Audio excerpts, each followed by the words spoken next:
Court తీర్పుతో నేరస్తులకు కనువిప్పు కలగాలని ప్రణయ్ తండ్రి బాలస్వామి అన్నారు. ప్రణయ్ హత్య జరిగినప్పుడు జస్టిస్ ఫర్ ప్రణయ్ అంటూ పోరాటం చేశామన్నారు. ప్రణయ్ హత్య తర్వాత రాష్ట్రంలో చాలా పరువు హత్యలు జరిగాయని, తాజాగా కోర్టు తీర్పుతో మళ్లీ పరువు హత్యలు జరగకూడదని ప్రణయ్ తండ్రి చెప్పారు. కోర్టు తీర్పు కంటే తన కుమారుడు లేడన్న బాధ ఎక్కువగా ఉందన్నారు ప్రణయ్ తండ్రి బాలస్వామి.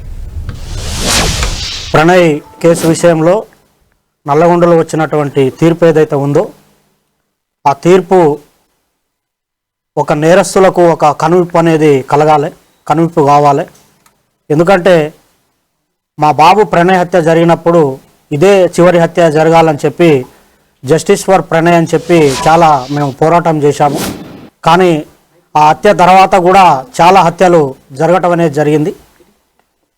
అయితే ఈ హత్య తర్వాత జరిగినటువంటి హత్యలు చేసిన వాళ్ళకి కానివ్వండి, కులాన్ని పట్టుకొని వేలాడే వాళ్లకు, కుల దురంకార హత్యలు చేసే వాళ్లకు, తర్వాత కన్న కూతుర్లను చంపుకునే వాళ్లకు, కన్న కొడుకులను చంపుకునే వాళ్లకు, అవతలి వ్యక్తులను చంపే వాళ్లకు కులం పేరుతోని ఈ యొక్క తీర్పు అనేది కనువిప్పు కావాలని నేను కోరుకుంటున్నాను.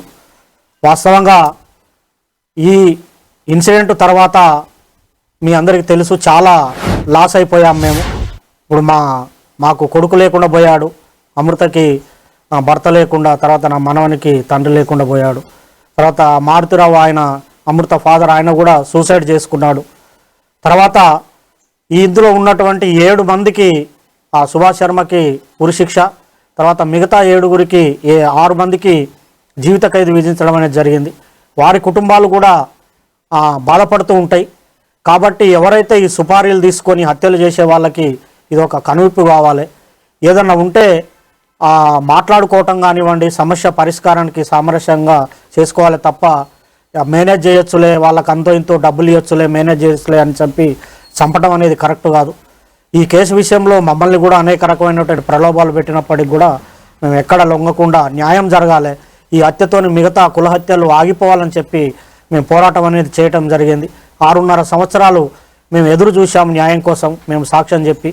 ఇందులో ముఖ్యమైనటువంటి పాత్ర పోషించినటువంటి అప్పటి డిఎస్పి శ్రీనివాస్ గారికి ప్రత్యేకమైన కృతజ్ఞతలు ఈ సందర్భంగా తెలియజేస్తూ ఉన్నాను.